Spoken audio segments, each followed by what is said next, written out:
తాటిచెర్లమోటు road ప్రమాదం దిగ్భ్రాంతికరం.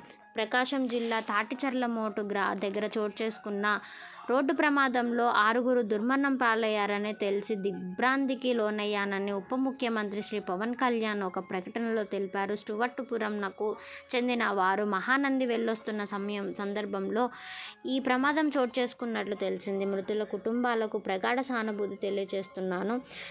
బాధిత కుటుంబాలకు ప్రభుత్వం అండగా ఉంటుందని శ్రీ పవన్ కళ్యాణ్ గారు పేర్కొన్నారు.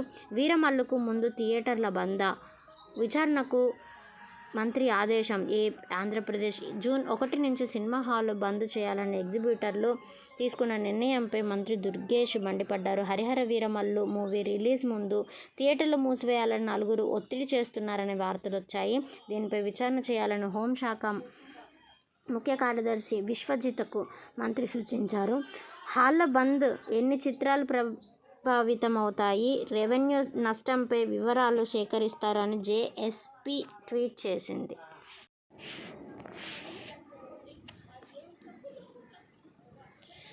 చేయూతనిచ్చిన చేతులను నరికేయడానికి సిద్ధం. హరిహర వీరమల్లును అడ్డుకోవడమే ఆ 4 అజెండా. ఆ 4 ఇంకా ఎవరి జెండా మోస్తున్నారు? థియేటర్ల సమస్యలు ఇప్పటికిప్పుడు ఎందుకు గుర్తొచ్చాయి? జూన్ 1 నుంచి థియేటర్లు మూసివేయాలనే నిర్ణయం వెనుక లోగొట్టు ఏమిటి? చిత్ర పరిశ్రమ సమస్యల పరిష్కారం కోసం, అభివృద్ధి కోసం అంతా కలిసికట్టుగా రావాలని చెప్పిన పవన్ కళ్యాణ్ మాటను ఎందుకు పెడచెవిన పెట్టారు?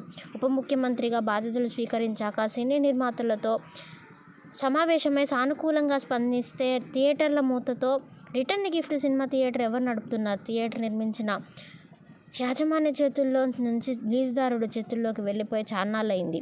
2 తెలుగు రాష్ట్రాల్లో సినిమా హాళ్లను గుంపున పెట్టుకుంది ఆ 4 థియేటర్లు మాత్రమేనా? పంపిణీ కూడా వాళ్ళదే అంటే కోట్ల రూపాయలు పెట్టిన నిర్మాత అయినా ప్రేక్షకులకు సినిమా చూపించాలని హాలు కట్టిన ఎగ్జిబిటర్ అయినా 4 మాటే వినేలా నెట్వర్క్ సిద్ధం చేయించుకున్నారు.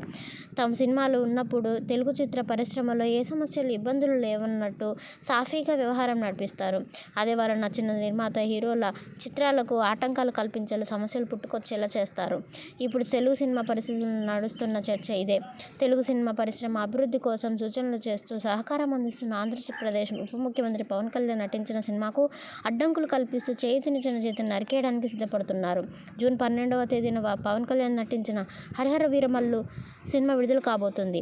అందుకు కొద్ది రోజుల ముందు నుంచే సినిమా హాళ్లను మూసివేయాలని నిర్మాతలకు అల్టిమేటం ఇచ్చారు. తమ సినిమా హాళ్లకు అద్దె కాదు, పర్సెంటేజ్ విధానంలో చెల్లింపు చేయాలని డిమాండ్ చేస్తున్నారు. చర్చల ద్వారా పరిష్కరించుకోవాల్సిన సమస్యను థియేటర్లు మూసివేస్తామని నేరుగా హెచ్చరికలు చేస్తున్నారు. అంటే ఆ హెచ్చరికల వెనుక ఉన్న గొంతుల గురించి, వారిని నడిపిస్తున్న వారి గురించి ఆలోచన చేయాలి. అద్దెల గురించి అయినా, పర్సెంటేజీ అయినా డిమాండ్ చేస్తున్నది హాళ్లను పునాది దశ నుంచి కట్టిన యాజమాని కాదు, వాటిని అద్దెకు తీసుకున్న దళాదారులు మాత్రమే. ఈనాటి మాట కాదు. తెలుగు చిత్ర పరిశ్రమను తమ కనుసన్నల్లో నడిపించాలని చూస్తున్న వాళ్ళే జూన్ 1వ తేదీ నుంచి సినిమా హాళ్లకు తాళాలు వేసేస్తామని అల్టిమేటం ఇవ్వడానికి నేపథ్యం ఏమిటి? ఒకసారి ప్రతి ఒక్కరు చూడాలి. అద్దె పర్సెంటేజ్ అనే డిమాండ్ ఈ రోజు వినిపిస్తున్నది కాదు. దశాబ్ద కాలం ముందు నుంచి ఈ డిమాండ్ ఉంది. గతంలో మాదిరి సినిమాలు వారాల తరబడి వెండి తెరపై ఉండడం లేదు. పైరసీకి బెడతతో ఉన్న ఎక్కువ స్క్రీన్స్లో రిలీజ్ చేస్తున్నారు. ఈ క్రమంలో ఎగ్జిబిటర్లు తమ యాజమాన్యంలోని హాళ్లను లీజ్ ప్రాతిపదికన అద్దెకు ఇచ్చేశారు. ఇలా లీజులకు తీసుకున్న ఆ 4 ఒక సిండికేట్లా మారి నిర్మాతలను శాసించడం మొదలుపెట్టారు. లీజుదారుల పరిధిలో లేని హాళ్ల సంఖ్య నామమాత్రం ఉన్నాయి. కానీ ఫిల్మ్ ఛాంబర్ పరిధిలో సినిమా హాళ్ల యాజమానులు ఎగ్జిబిటర్ విభాగంలో సభ్యులే. వారి ద్వారా అడపాదడపా ఇలాంటి డిమాండ్లు ఆ 4 చేయిస్తూ తమ దారికి రాని వాళ్ళను ఇబ్బంది పెడుతుంటారు అనేది బహిరంగ రహస్యమే. ఇప్పుడు అద్దె కాదు, పర్సెంటేజ్ కావాలి అంటున్న వారు చిన్న సినిమాల విషయంలో ఎందుకు మరో వైఖరికి వెళ్తున్నారు? చిన్న సినిమాలకు రోజుకు 25,000 పైబడి అద్దెను ముక్కుపిండి ఎందుకు వసూలు చేస్తున్నారు? ఇప్పటి వరకు ఆ సినిమాల విషయంలో అద్దె ప్రాతిపదికన వెళ్ళిన వాళ్ళు పవన్ కళ్యాణ్ సినిమా వచ్చేసరికి ఎందుకు సమస్యగా మారి థియేటర్ల మూత వరకు వెళ్ళింది? పర్సెంటేజ్ సరే, పాప్కార్న్ అమ్మకాలు, పార్కింగ్ ఫీజుల్లో వాటా ఇస్తారా?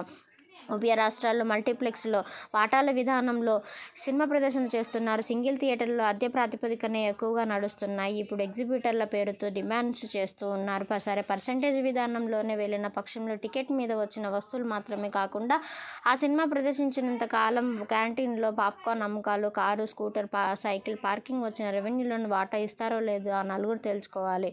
టికెట్ 150 రూపాయలు ఉంటే పాప్కార్న్ 300 రూపాయలకి, కాఫీ 150 రూపాయలకి అమ్ముతున్నది సోకాల్డ్ సినిమా పెద్దలు కాదా? సినిమా హాళ్ళల్లో ఫీజు ఉండకూడదు. హాల్ నిర్మాణ సమయంలోనే పార్కింగ్ వసతి చూసే అనుమతి ఇస్తారు కాబట్టి దానికి ఫీజు ఉండకూడదు అని తెలంగాణ ప్రభుత్వం ఆదేశాలు ఇస్తే వెంటపడి రద్దు చేయించింది ఎవరు?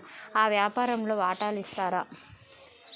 ఏకతాటిపై నిలవాలని సూచిస్తే భయం ఎందుకు? తెలుగు రాష్ట్రాల్లో సినిమా హాళ్లు మూసివేస్తామనే వరకు సమస్యను ఎందుకు తీసుకెళ్లారు? ఈ సమస్య పరిష్కారానికి అడ్డుపడుతున్న వాళ్ళ అజెండా ఏమిటి? వారు ఎవరి అజెండా మోస్తున్నారు అనేది ఒక కీలక అంశం.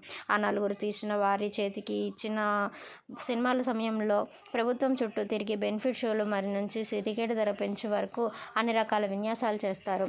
ఎవరి సినిమాలకు వాళ్ళు రావడం ఏంటి? మొత్తం అందరం కలిసికట్టుగా కూర్చొని సినిమా రంగంలో ఉన్న సమస్యలు ఏమిటి? వాటిని ఎలా పరిష్కరించాలో ఒక నిర్ణయానికి రండి.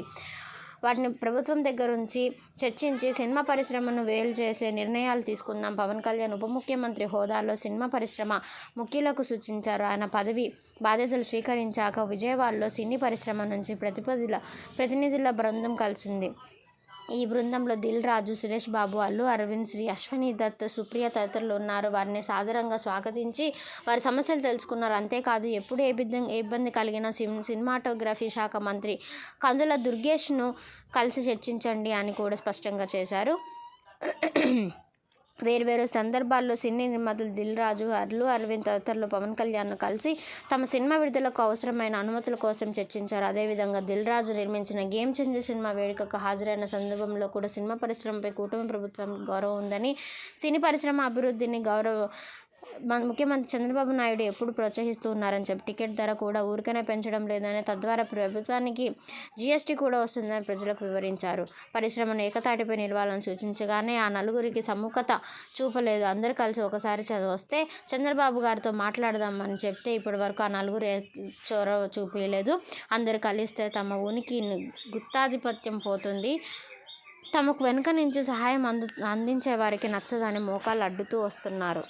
ఏకతాటిపై నిలవాలని సూచిస్తే భయం ఎందుకు? తెలుగు రాష్ట్రాల్లో సినిమా హాళ్లు మూసివేస్తామనే వరకు సమస్యను ఎందుకు తీసుకెళ్లారు? ఈ సమస్య పరిష్కారానికి అడ్డుపడుతున్న వాళ్ళ అజెండా ఏమిటి? వారు ఎవరి అజెండా మోస్తున్నారు అనేది ఒక కీలక అంశం.